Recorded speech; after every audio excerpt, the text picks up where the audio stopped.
ধূমকেতুর পর দেব শুভশ্রী সিনেমা আবার হবে, দর্শকদের কাছে সত্য রেখে বললেন প্রযোজক রানা সরকার।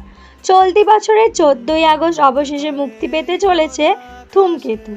সেখানে বহু বছর পর দেব শুভশ্রীকে ফের জুটিতে দেখতে পাবেন দর্শকরা। একসময় তাদের জুটি ছিল টলিউডের অন্যতম হিট জুটি। কেবল পর্দায় নয়, বাস্তবেও তাদের প্রেম ছিল টলিপাড়ার ওপেন সিক্রেট। কিন্তু প্রেম ভাঙার পর ধূমকেতুতে তারা একসঙ্গে কাজ করেছিলেন ঠিকই, কিন্তু তারপর থেকে আজ পর্যন্ত একসঙ্গে আর কোনো কাজ করেননি দেব শুভশ্রী। কিন্তু ধূমকেতুর পর কি আর কোনো ছবিতে পরবর্তীকালে তাদের ফের জুটি বাঁধতে দেখা যাবে? এবার এই প্রসঙ্গে মুখ খুললেন প্রযোজক রানা সরকার। বৃহস্পতিবার সমাজ মাধ্যম পাতায় পোস্ট করে লেখেন, ধূমকেতু বক্স অফিসে 30 কোটি হলে দেব শুভশ্রীর সিনেমা আবার হবে। কথা দিয়েছিলাম খাদানো সন্তান সুপারহিট হলে ধূমকেতু রিলিজ হবে। আমার কথা আমি রেখেছি। আশা করি এবার আমাকে ভরসা করবে সবাই। আমি আবার কথা দিলাম, আপনারা চ্যালেঞ্জ নিন।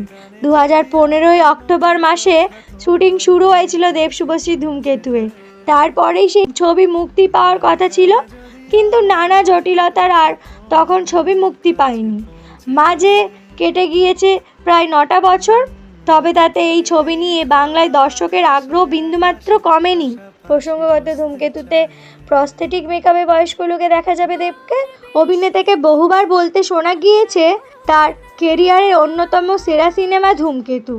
2016 সালে শুটিং হয়েছিল এই ছবির, কিন্তু নানা কারণে গত 9 বছর ধরে মুক্তি পিছিয়ে যায় ক্রমাগত। 4 কোটি খরচ করে ধূমকেতুতে শ্যুট করেছিলেন রানা, কিন্তু আইনি জটিলতার আটকে যায় ছবির মুক্তি। কিন্তু ছবির 2 যৌথ প্রযোজক এবং দেব ও রানা সরকারের মধ্যে বাকবিতণ্ডার জেরেই এত লম্বা সময় ধরে ছবি মুক্তি স্থগিত ছিল। তবে অবশেষেই সব জট কাটিয়ে প্রকাশ্যে এসেছে ছবির টিজার। জয় মা সিদ্ধেশ্বরী, গুরুর মনোবাসনা পূর্ণ করি, যে কয় গাজা কর তার বাপে মান কি গোষ্ঠী চোর বোম ভোলে।